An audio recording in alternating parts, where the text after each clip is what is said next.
சமையல் பருப்பெல்லாம் போடாமல் முருங்கைக்காய் போட்டு ஒரு வெத்த குழம்பு.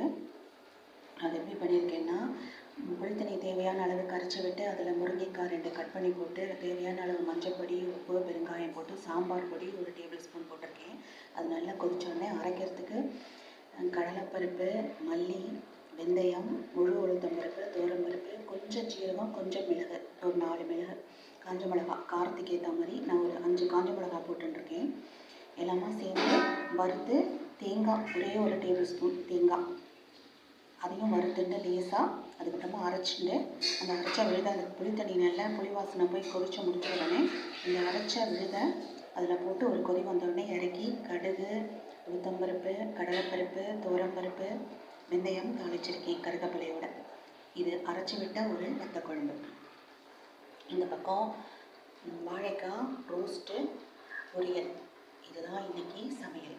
ஓகே, சப்ஸ்கிரைப் பண்ணிக்கோங்க. தேங்க்யூ.